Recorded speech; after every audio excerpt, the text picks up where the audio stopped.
लाखों ठोकरों के बाद भी संभलता रहूँगा। लाखों ठोकरों के बाद भी संभलता रहूँगा। गिरकर फिर से उठूँगा और चलता रहूँगा।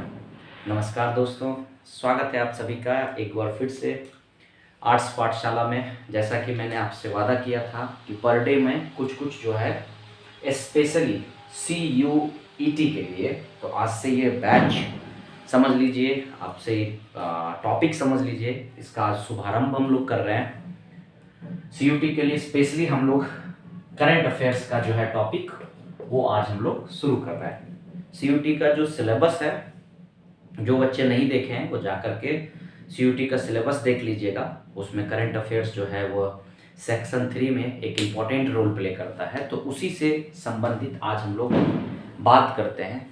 तो आज हम 5 आपको करंट अफेयर्स जो है वो आपको करवाने वाले हैं जनवरी का। फिर ऐसे ही पहले जनवरी कराते तब फिर फरवरी में आएंगे। छोटा छोटा पॉइंट से आज शुरू किए हैं, धीरे धीरे डोज बढ़ाते जाएंगे। जैसे अभी हम आपको ऑप्शन दे रहे हैं, 2-4-5 दिन में आपको ऑप्शन खत्म कर देंगे ताकि नंबर ऑफ क्वेश्चन जो है वो बढ़ जाए। मुश्किल से 5 से 7 मिनट भी नहीं लगेगा, है ना। आप इसको आराम से रिवाइज कर सकते हैं। ऐसे ही छोटे छोटे वीडियो हम आपको डालते रहेंगे ताकि आपके लिए फ़ायदेमंद हो। और आपको पता होगा कि CUT का बैच हम लोग ऑफलाइन शुरू कर रहे हैं 999 रुपये में मात्र। तो जो बच्चे भी जुड़ना चाहेंगे वो जुड़ जाएंगे, जल्दी से जल्दी जुड़ जाएंगे। आर्ट्स पाठशाला पता ही होगा आपको, पटना में मुसल्लापुर हाट के पास ये कोचिंग है, बैच चल रही है। हिंदी मीडियम का भी बैच शुरू है ना। हिंदी मीडियम के 12th का स्पेशल बैच जो है वो शुरू हो चुका है, बच्चे जुड़ चुके हैं। आप भी जितना जल्दी हो सके, जो बच्चे लगता है कि हिंदी मीडियम के हैं वो जुड़ सकते हैं, तो जुड़िए। तो चलिए आज की पहली मुहिम पहले टॉपिक के साथ शुरू करते हैं हमारा। देखिए क्या है, the voice of global south summit. ध्यान रखिएगा, the voice of global south summit was hosted by which country. देखिए वर्तमान समय में क्या हुआ ना कि जितने भी डेवलपिंग कंट्री थे, कहाँ कहाँ के, तो जरा ध्यान से सुनिएगा। एशिया के, साउथ अमेरिका के और अफ्रीका के, इन सारे कंट्रियों ने मिल करके अपना एक अब नया नाम रखा है। मतलब डेवलपिंग कंट्री के लिए ये वर्ड यूज होता है, the voice of global south. याद रखिएगा, द वॉइस ऑफ, इसके लिए एक वर्ड यूज होता है ग्लोबल साउथ। इसकी शुरुआत हुई है, तो पूछ रहा है कि आपको इसकी शुरुआत जो हुई है उसमें कहां से इसकी शुरुआत की गई है, इसका होस्टेड कौन था 2023 का। तो इसका होस्टेड जो था वो क्या था, इंडिया था। इंडिया के जो प्रधानमंत्री हैं श्री नरेंद्र मोदी जी, उनके द्वारा क्या किया गया, 12 जनवरी का ये बात है, 12 जैन 2023 का यह सबमिट किया गया, है ना। 12 जनवरी 2023 को यह सबमिट किया गया। और इस ग्लोबल साउथ समिट में या ग्लोबल साउथ में लगभग 78 देश इसमें शामिल। याद रखिएगा 78 जो है कंट्री वो इसमें शामिल है। इस बार का जो थीम रहा था वो था यूनिटी ऑफ वॉइस एंड उसी में जोड़िएगा unity of purpose. Unity of voice, याद रखिएगा, unity of voice and unity of purpose, है ना। ये था इस बार का थीम था। देश ऑप्शन में आपका था जापान था, चाइना था, इंडिया था, साउथ कोरिया था। आप इसका साथ ही साथ कैपिटल भी देखते चले जाइए ताकि आपके लिए बहुत ज्यादा फायदेमंद हो जाएगा। जापान का कैपिटल सबको पता होगा टोक्यो, चीन का पता होगा बीजिंग, इंडिया का तो पता ही है न्यू दिल्ली, और साउथ कोरिया का सियोल। तो देखिए ये सिर्फ आपका एक टॉपिक नहीं हुआ, इससे आपका पूरा का पूरा इंफॉर्मेशन हो गया। ऐसे ही मैं करते रहूंगा ताकि आपका एक क्वेश्चन से आपका कई क्वेश्चन निकल जाएगा।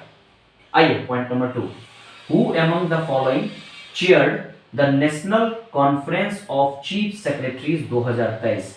यानी कि जितने भी सचिव होते हैं, जितने भी नेशनल लेवल के सचिव होते हैं, उन नेशनल लेवल के सचिव के साथ एक मीटिंग की गई। और ये मीटिंग आपको पूछ रहा है कि किन्होंने किया, और ये मीटिंग जो हुआ है वो दिल्ली में हुआ है ना। और 5 से 7 जैन के बीच में ये हुआ है, 5 से 7 जैन के बीच में ये मीटिंग हुआ है।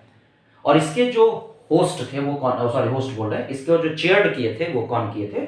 आपके पास ऑप्शन है अमित शाह जी, अजीत डोभाल, नरेंद्र मोदी और राजनाथ सिंह। तो इसकी शुरुआत जो किए थे इसको जो चेयर्ड किए थे वो नरेंद्र मोदी जी किए थे। ये दूसरा साल है, इससे पहले भी 2022 में भी ये हो चुका था, इस बार भी ये किया गया है नरेंद्र मोदी जी के द्वारा। अमित शाह जी पता होगा आपको, गृह मंत्री हैं, अभी हमारे होम मिनिस्टर हैं। अजीत डोभाल INA है, आपको पता ही होगा। और उसके बाद आपको नरेंद्र मोदी जी देश के प्रधानमंत्री हो गए, और ये जो है राजनाथ सिंह ये हमारे डिफेंस मिनिस्टर हो गए। तो आपका टॉपिक इससे भी क्लियर हो जाएगा। तीसरा एक देखिएगा, कांगला नोंगपोक, याद रखेगा, कांगला नोंगपोक थोंग ब्रिज एक बनाया गया है।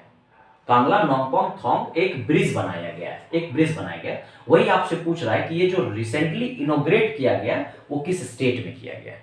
देखिए सब करंट अफेयर है, ठीक है, सब करंट अफेयर है।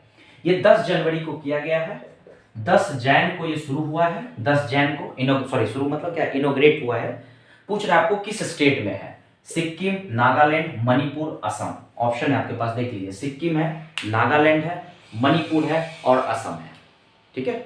तो ये जो है वो किस राज्य में है, तो ध्यान रखिएगा, ये है मणिपुर में। कहाँ पे है, मणिपुर में। फिर सुन लीजिए, कहाँ पे है, मणिपुर में। मणिपुर के जो CM हैं वीरेंद्र सिंह, उनके द्वारा ये शुरू किया गया था। कौन थे, वीरेंद्र सिंह। चलिए, जब इनका बात कर लिए तो हम लोग पूरा का बात कर लेते हैं, सबका बात कर लेते हैं। तो पहला जो है वह सिक्किम है, तो प्रेम सिंह तामांग, आपको पता होगा, प्रेम सिंह तामांग यहाँ के CM हो गए। ध्यान रखिएगा, प्रेम सिंह तामांग यहाँ के हो गए। वीरेंद्र सिंह आपके कहाँ के हो गए बताइए, वीरेंद्र सिंह आपके कहाँ हो गए, मणिपुर के। अब देखिए असम होगा, असम को सभी जानते होंगे, सबके दिमाग में चल रहा होगा असम वाला बात, बताइए जल्दी कौन है, बताइए असम के। अगर आपके दिमाग में चल रहा है तो हम आपको 1 मिनट के टाइम दे रहे, बताइए। चल गया, हेमंत विश्वकर्मा, पता ही होगा आपको सबको, अगर नहीं पता है देख लीजिए, हेमंत विश्वकर्मा। और एक बच गए, अब बच गए इन्होंने, नेफ्यू रियो एक है, नेफ्यू रियो ये है यहाँ पे, नेफ्यू रियो जो है वो यहाँ के CM है। तो इससे आपका ये भी टॉपिक क्लियर हो जाएगा। चलिए अब आते हैं, विच स्टेट ऑफ कहाँ पे गए, which state of India will host formula E world championship. सोच लीजिए, फॉर्मूला E वर्ल्ड चैंपियनशिप का होस्टेड फरवरी 2023 में कौन कर रहा है। अच्छा, ये 11 फरवरी को होने वाला है, 11 फरवरी से होने वाला है। और इसका पूछ रहा है कि कौन होस्टिंग कर रहा है, तो इसका होस्टिंग कर रहा है तेलंगाना।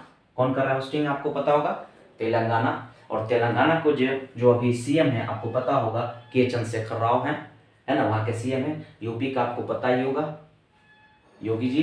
MP का भी पता होगा आपको, क्या नाम है उनका, मेरे दिमाग में भी थोड़ा सा स्लिप कर रहा है, क्या नाम है, आप सबको पता ही होगा, शिवराज चौहान। और फिर महाराष्ट्र में एकनाथ शिंदे। तो ऐसे करके पढ़ते रहना है ना, आपके लिए बहुत फायदेमंद रहेगा। फिर उसके बाद पूछ रहे व्हाट इज द कैपिटल, एक मैं आपको कंट्री का भी देते रहूंगा ताकि आपका रिवाइज होते चलेगा। पूछ रहे what is the capital of Vietnam, Vietnam का कैपिटल क्या है। ऑप्शन A है हनोई, ऑप्शन B है जकार्ता, ऑप्शन C है बैंकॉक और ऑप्शन D है कोलालमपुर। तो बताइए इसका आंसर क्या होगा, तो इसका आंसर हो जाएगा हनोई। क्या हो जाएगा बताइए, हनोई। जकार्ता जो है वो इंडोनेशिया का कैपिटल है, जकार्ता किसका है, इंडोनेशिया का। और कोलालमपुर जो है ये मलेशिया का हो जाता है। और बैंकॉक तो आपको पता होगा थाईलैंड का हो जाता है। बैंकॉक किसका हो जाता है, तो थाईलैंड का हो जाता है, ठीक है। तो शायद आपको ये बात समझ में आ गई होगी। कल से मैं प्रयास करूंगा जो बच्चे पढ़ रहे हैं लाइव आ जाओ, ताकि लाइव में क्या होगा कि आपको कुछ पता भी रहेगा, तो आप वहाँ पे अपने आप को थोड़ा सा चेक भी कर सकते हैं। मैं प्रयास करूंगा कि कल से लाइव आऊँ और लाइव आ करके आपसे थोड़ा सा ये सब क्वेश्चन को डिस्कस करूँ। जितने भी बच्चे जो CUT के लिए पढ़ना चाह रहे हैं, जो CUT की तैयारी कर रहे हैं, उनके लिए एक बेस्ट अवसर है। और ऐसे ही छोटे छोटे स्टेप से ही आगे बढ़ने हैं, कोई बड़े स्टेप नहीं लेने हैं। और बाकी अगर आपको ऑफलाइन में भी सेवा चाहिए तो आइए ज़रूर मिलिए, ठीक है। तो फिर हम लोग अगले वीडियो में, तब तक आप इसको पढ़ते रहिए। हम लोग अगले वीडियो में कल मिलते हैं करंट अफेयर्स के साथ। प्रयास करेंगे कि लाइव आ जाए, ठीक है। Thank you so much.